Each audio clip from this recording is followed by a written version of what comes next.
How's it going, folks? I am Matt. This is Photosynthetic. Welcome to another episode of Meet the Industry. Today, we're talking to David from Prairie Worm Works. David, stoked to have you here on the show. I'm super, super happy to be able to learn about worms from you. Welcome. Thanks. Glad to be here. So, David, before we kind of get into, worm talk, let's talk a little bit about who you are, how you got into worms, and where you're from, that sort of thing. Give me your life story in, say, 60 seconds. Cool. So I grew up in southern Alberta. I now live in Regina, Saskatchewan, Canada. And I live here with my partner and our two kids and dog and thousands of worms in the basement. So I do this as kind of a part-time gig, as well as I'm also a teacher. Okay.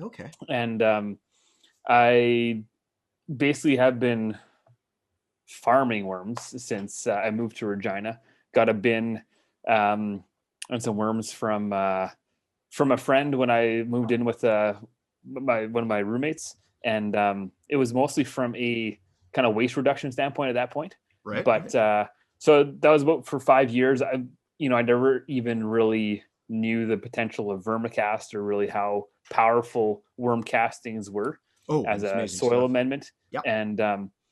And I just had an excess of worms after about 5 years, and on a whim threw up an ad on Kijiji, and I sold out pretty quickly. I did that for, about 2 years before I thought, man, there's something here, and I could probably get into this a lot more. So then I bought a few more bins, started doing a lot more research, and so now I've been doing Prairie Worm Works for about 2 years, and I've expanded more from kind of a waste reduction standpoint into, that's still definitely a part of my business, but really expanding into soil health, living soils, the microbial world, which is pretty cool.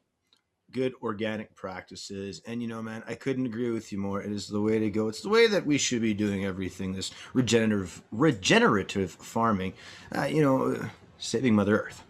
So what are some of the top reasons you should be adding worms to your garden? Let's talk about benefits. Oh, I could talk about that for a long time, but I think generally worms and kind of castings in the garden, it's two things. It's improved soil structure, and it's adding more life to your bins. And worms do that in a lot of ways. If we talk about soil structure first, basically, the mechanical movement of worms, just by them tunneling through the soil. If it's outdoor, if you're doing indoor raised beds, things like that, the actual mechanical movement of them going through the soil is going to create tunnels. It's going to create porosity, so holes for air and water to fill in, and then they leave their castings there. That'll provide channels for plant roots to gobble up the nutrients, as well as easily penetrate into the soil. But so the mechanical movement is great, but also when they deposit their poop, castings, I'll call it castings, vermicast, whatever, throughout this. The nice way to say it. Yeah, worm poop. So like every granule of worm poop, of vermicast, it's a granular substance. It's tiny little turds. Yep. Every little granule is full of bacteria, as well as it's full of aggregate, which is basically the fancy way of saying soil structure. So I think a good way to think about it is, imagine that that soil that passes through a worm's body is like a 3-story apartment building. Okay. And soil that is not passed through a worm's body is like a 3-story parking garage, so a parkade. So they're exact same size, but the 3-story apartment has way more walls, way more compartments, way more living space. And that's important because it creates surface area. So to put it in perspective, if you wanted to paint every surface in that 3-story apartment building, you would use way more paint than if you wanted to paint every surface in the parkade. And so it's about increasing surface area. And that's really important in soils because bacteria and microbes live on the walls of the apartment. They live they have to attach to things. They're not just kind of floating around for the most part. So the nutrients, the microbes, the bacteria, mostly they're living on a surface. So when worms digest food, they have bacteria in their stomachs that break apart. They basically, their stomachs are full of little miners that are mining out. They're chopping all the different elements into their own individual components. The scale just gets smaller and smaller. Exactly. So, and then when they poop it out, they're pooping out the bacteria as well as these little tiny mini apartment buildings that are full of structure.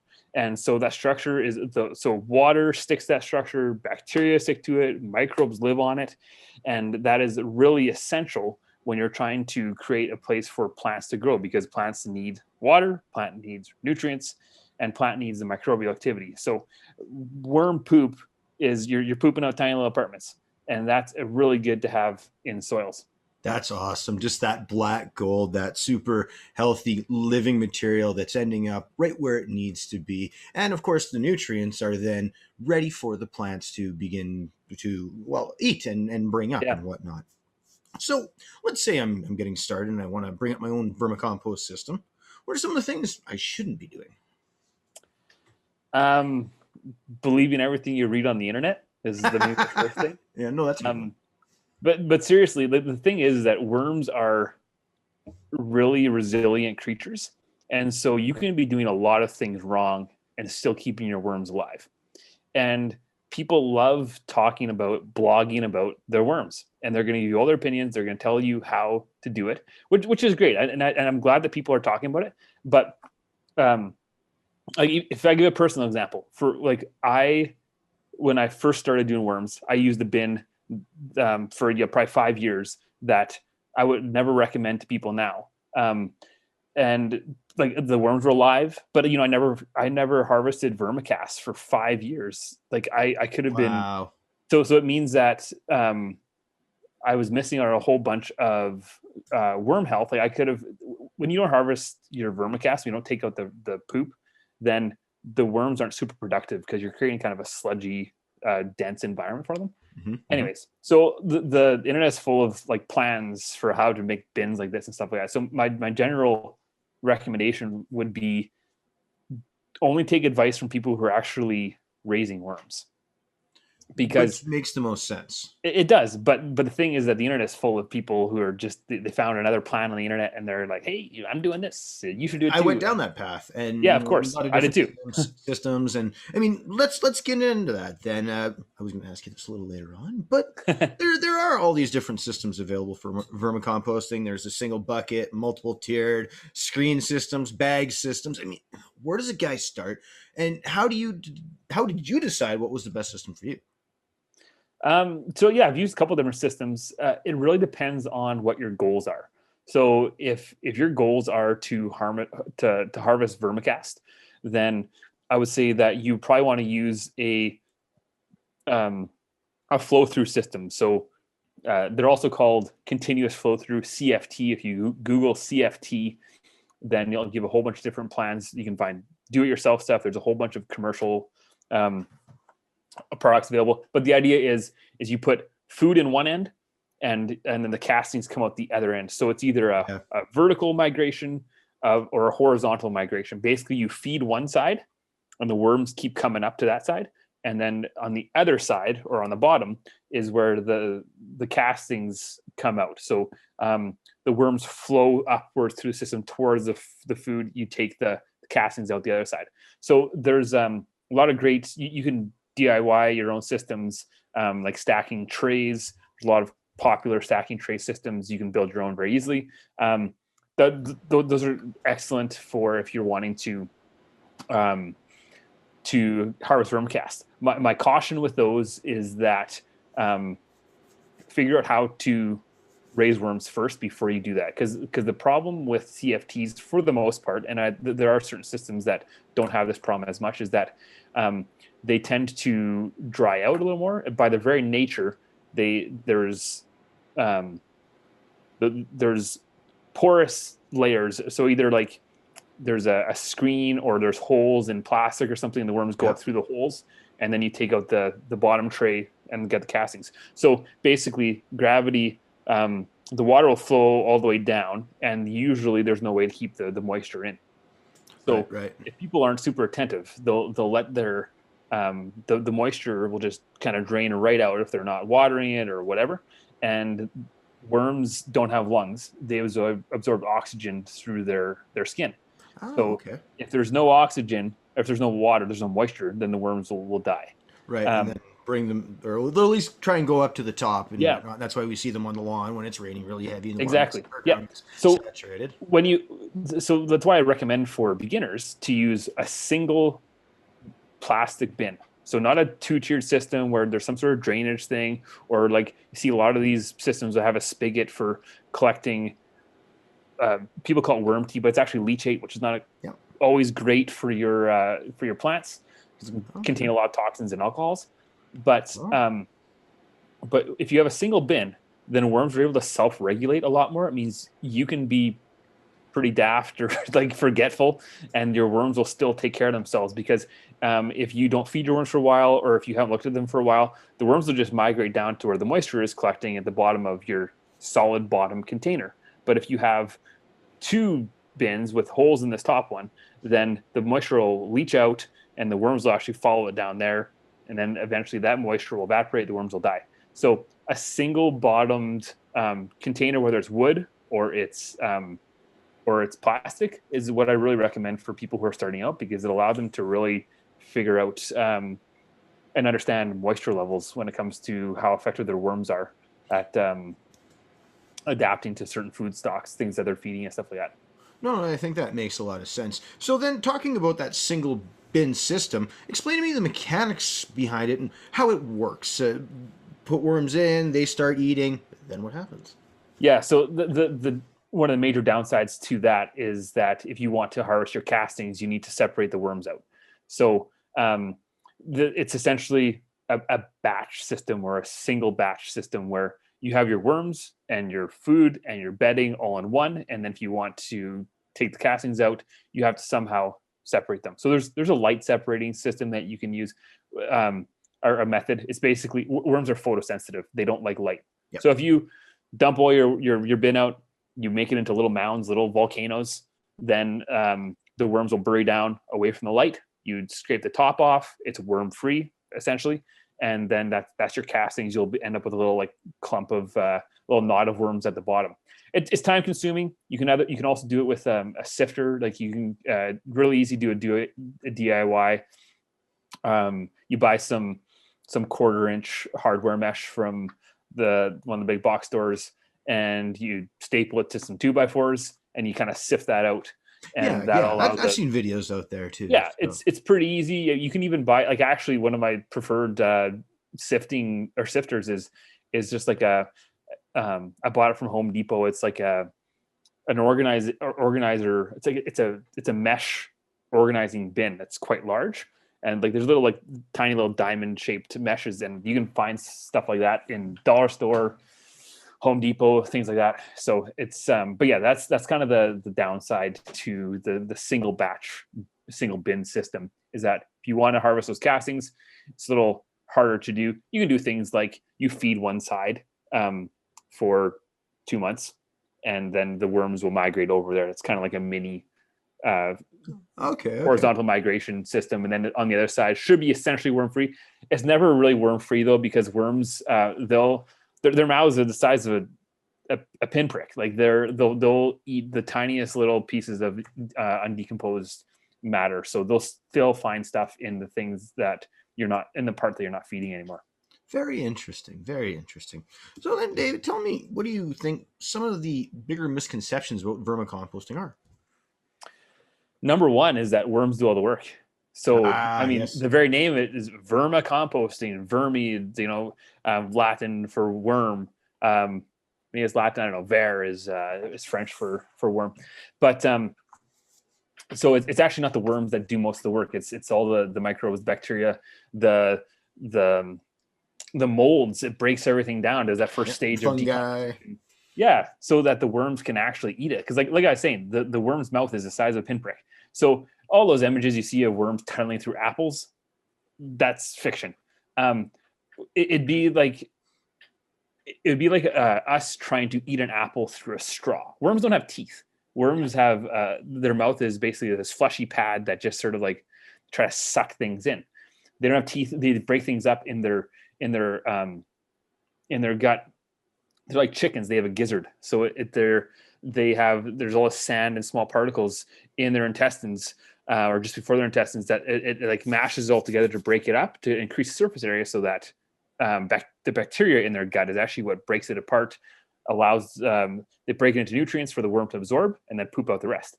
So the worms actually mostly eat bacteria and small microbes and very small particulates, so really small particles, but they can do that after the microbes have actually broken them down themselves. So it's the worms need the help of I call them the vermicomposting associates. They're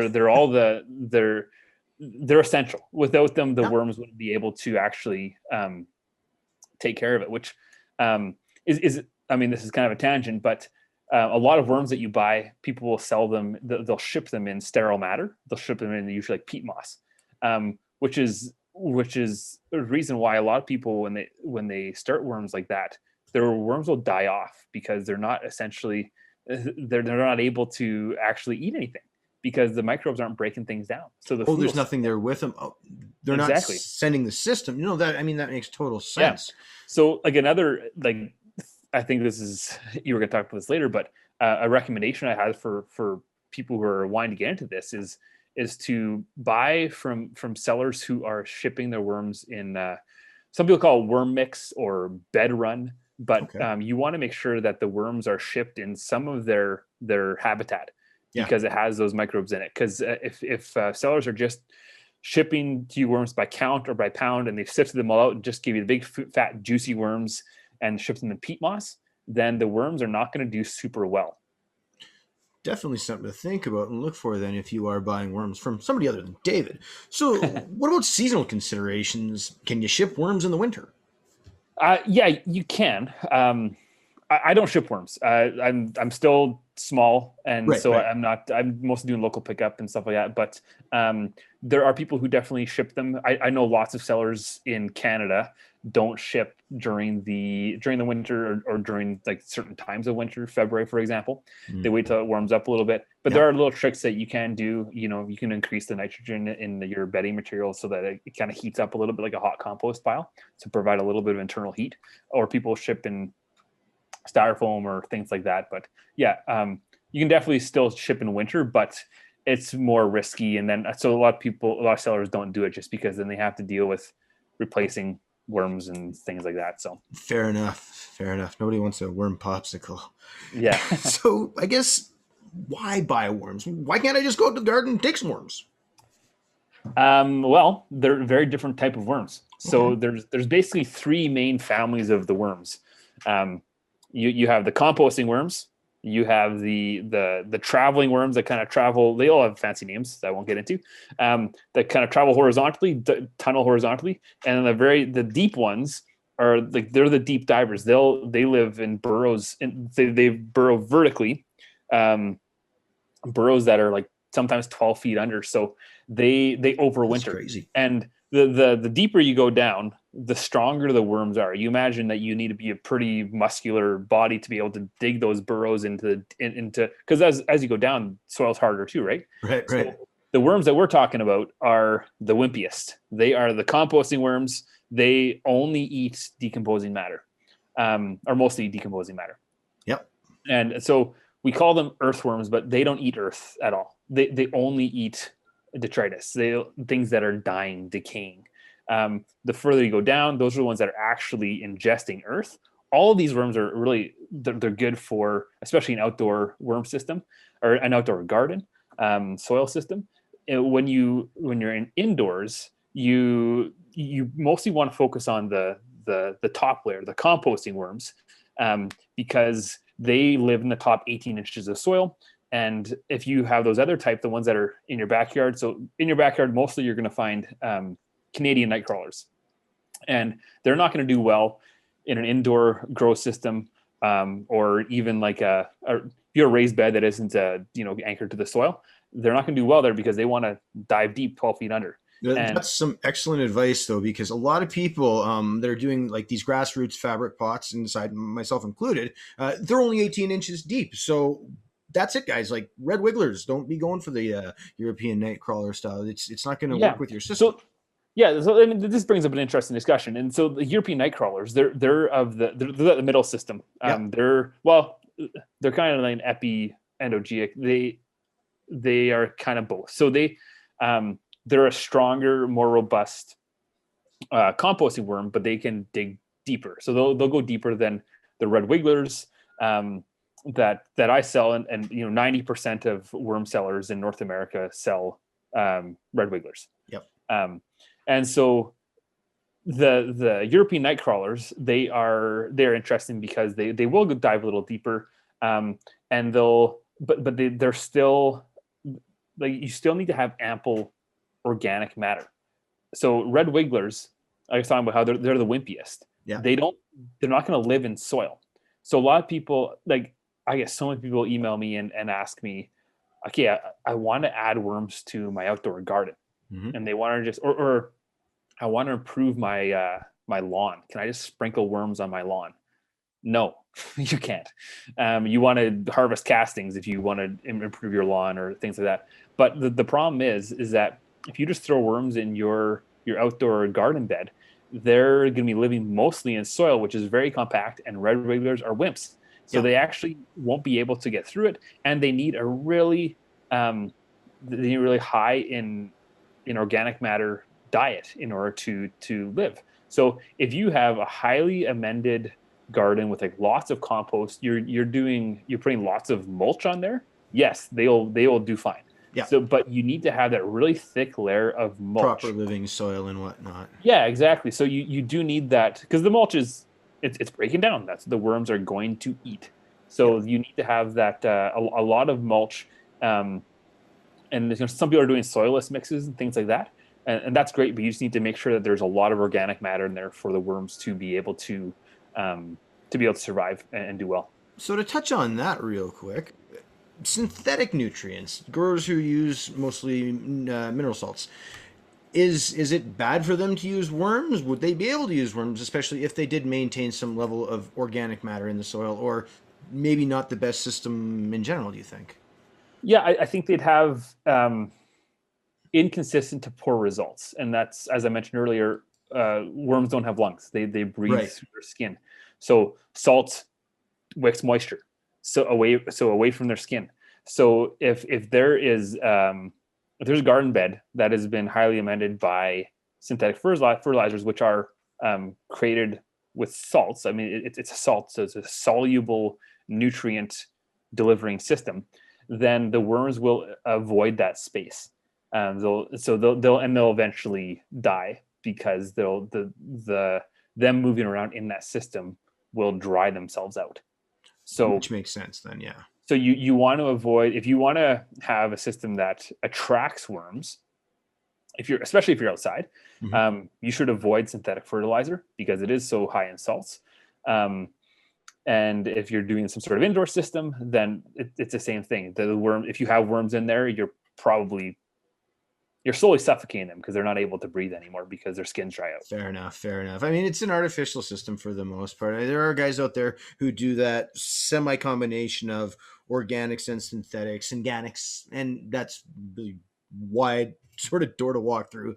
But I think that, yeah, taking it that step further and introducing worms is going to be tough for the worms. Yeah. David, should I water my worm bin? Depends.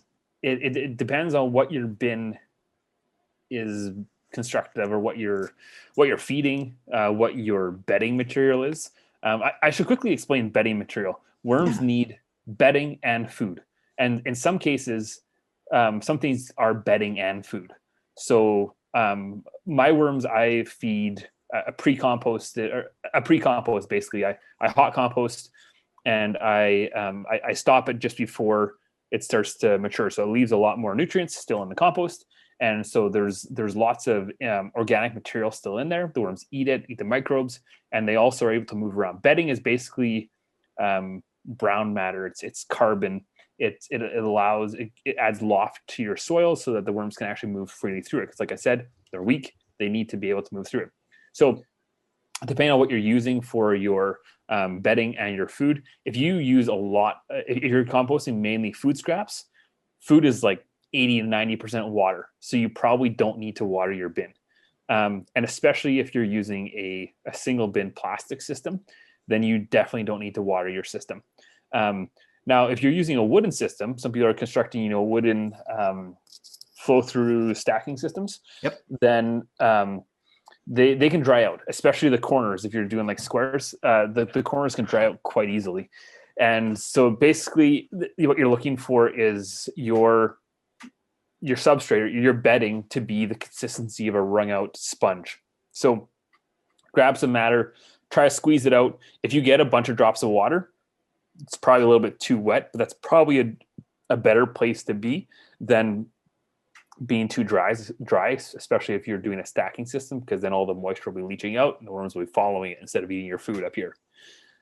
So it really depends. But yeah, if you grab it and it's crunchy, water it. And you should be watering with mist, so like a spray bottle or something like that, as opposed to just like pouring water on. Because what can happen is, if you're too wet, and you can create anaerobic pockets. So when things break down without oxygen, they stink. They create methane. And if you ever open your worm bin and it stinks, that means it's too wet and you need to add more bedding. So shredded paper, leaves, shredded cardboard. That's my favorite thing to use, shredded cardboard. You buy like a 25 sheet paper shredder, throw corrugated cardboard in there. It's awesome. So generally you want to add more bedding if you have any sort of anaerobic activity going on. But if you water just like out of a jug, just like pour water in, sometimes if you're feeding food scraps, it'll sort of encase the food scraps in water, and there's nothing else, oxygen isn't able to penetrate. So then you get these stinky pockets. So Yeah. I generally recommend, I mean, you can get away with it, but I generally recommend misting, or better yet, go buy a pump spray. So like the half gallon or like up to 2 gallon, spray those, just fill them with water, dechlorinized if you can. And that'll help you keep a lot of microbial life in your bin and keep your bin really nice and moist in a more enveloping way than just like dumping in spots. Absolutely. And just to touch on that for a minute, that for those unfamiliar and are just getting into worm bins, dechlorinating your tap water means to basically take it and let it sit out for 24 hours or a little bit longer. You can throw some air stones in it too. That doesn't hurt. And the reason why is the chlorine in your tap water will actually harm the microbiology and, well, start killing off those microbes. Now, side note to that point, if you are in a municipality that uses chloramine, you're going to have to take additional steps and actually filter that water, because chloramine won't dissipate with just the air. So now we're getting into, say, the basic guy. He's decided he's going to go with that single worm bin system. What are the steps that he should take to get started? He's obviously going to have to procure some worms to begin with. He's going to need some bedding, food. What are the steps? Yeah, so you want it to be, like I said, moisture. You want it to be moist but not over wet. And that's why I like that single bin system, because if you ever notice puddles on the bottom of your bin, it's really easy to rectify. You just throw in more bedding. So generally you want to kind of have like a hamburger. You have your browns on the bottom, you have your worms, and then more browns. So your bedding, worms, substrate, more browns. And then you want to dig in your food. So a lot of people will recommend doing this pocket feeding system where you feed one area. So let's say you have your bin split into like 4 segments. So you feed here and then here and then here and then here. The problem with that is that sometimes people, when they pocket feed, they'll literally just shove all the food scraps in one spot, and anaerobic decomposition, like I mentioned before. Right. So right. I'm a big fan of sort of spreading that out even more. And if you can, increase the surface area of the things that you're feeding your worms. So I have a buddy who rigged up. It's basically a large. It's basically a blender on a drill.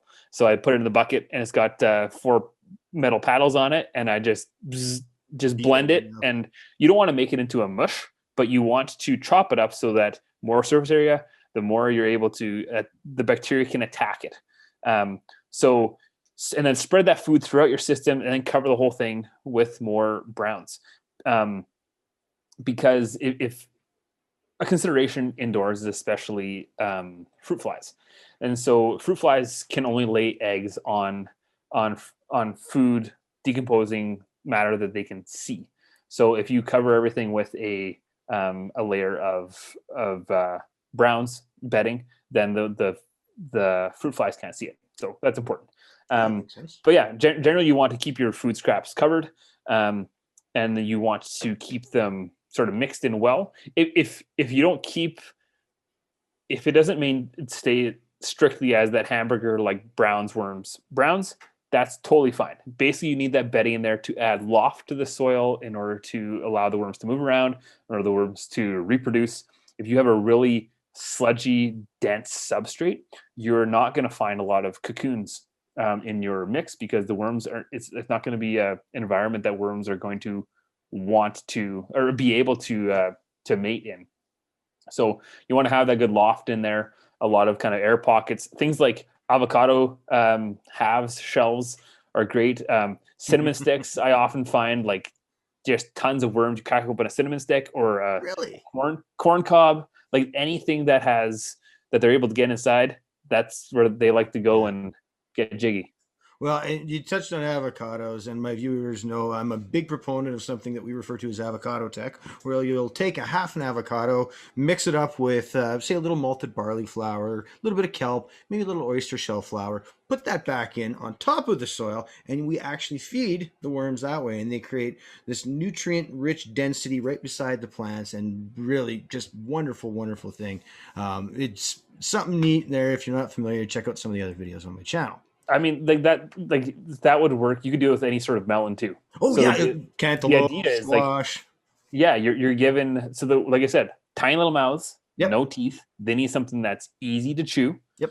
And they need and sugars. So the worms love sugars. Like if I've got some I haven't posted on my Instagram yet, but some experiments where I take pictures of just like a half of a watermelon and a cantaloupe, and you leave it for a couple of days, and then you open it up, and you'll find pictures on the internet too. But it's full of worms, because they need those sugars. They really like sugars, easy starches, and then that dome, like you're talking about, they need that space in order to have some room to do their thing. So of course. It makes a lot of sense.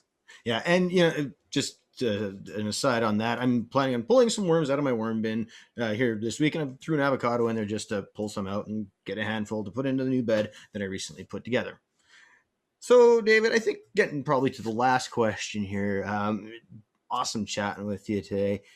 But let's talk about a situation where worms are bad. Would there be some time where they would begin eating the roots, harming the plant? Not enough food in the soil, for example? No. So worms are detritivores. They eat detritus, rotting things. Okay. They're not strict detritivores, because they also eat bacteria, like I was talking about. But they have no interest in living plant material. So if there's not enough food in there, basically what they'll do, they'll find some. So I mentioned I'm a teacher, and I love experimenting with worms with my students. I once did a experiment with my students where we had a bunch of different control on a bunch of different things we were testing. One of our tests was if we didn't feed the worms, what would happen? And so we didn't feed them for basically every yogurt container had 20 worms in it to start. And we didn't feed the worms for 2 months. And they, at the end, there were still 20. Some had died, but there was more that were born. Right. But there were still 20 at the end. But the volume of that yogurt container inside it greatly decreased, because basically they went back in and they mined the nutrients still in the castings, because as I mentioned, the bacteria in their stomachs breaks down all that food, and they they break it down the best they can, but there's still going to be some of those nutrients that aren't fully processed. So the worms will go back in and they'll keep finding food. So if there's not enough food in there, they'll get small. They'll become malnourished. But they'll keep working in there. They won't. It's not like cannibalism. They're just gonna start eating each other. Yeah, or they're not going to start eating Right, plant right. roots. So there's really no downside to worms, other than, well, there's really no downside to worms. There is zero downside to worms. Like there is no reason to not create an environment in your indoor or outdoor systems to attract worms. And basically, that is by creating habitat. So lots of decomposing matter. Have a good mulch layer on your beds. I mean, also if you don't want to deal with the weeds, like put mulch down. Yeah. And the other thing, like mulch for the wind, vermicast, like worm castings. There's tons of studies out there about how vermicast actually has the ability to control both soil pathogens and weeds. And it's largely by increasing the diversity of the microbial life. So they poop out these little bacteria compartments. So they're fully loaded with bacteria. And what eats bacteria? Microbes. So you got nematodes, you got arthropods. They're all bowing down on this bacteria, and they are able to keep the bad dudes in check. And so it's helping your entire system. But yeah, you need to. If you want to attract worms, you need to stop using inorganic fertilizer, stop using inorganic pesticides for like. Anyways, get some compost, folks. That's really what it comes down to. That's it. Yeah, just put organic material on your beds. The worms will come. Absolutely. So, David, if anybody wants to talk to you a little bit more, find you online there. I found you on Instagram. Yeah. They're good to reach out to you. Yeah, they can definitely get a hold of me. And I mean, like I said, I'm not shipping, but if I know people around Canada and the US that if you're looking for worms, I can direct you in the right place and towards at least some people and resources that'll get you started on the right path rather than following your cousin Jimmy's blog page because he found success. Hey man, I got some worms. Okay. Yeah, exactly. Oh, thump. David, absolutely appreciate it, man. You have yourself a fantastic evening. And guys, check him out online. Otherwise, I'm Matt, and this is Photosynthetic. David, Prairie Worm Works. Have a good one, folks. Thanks. We out.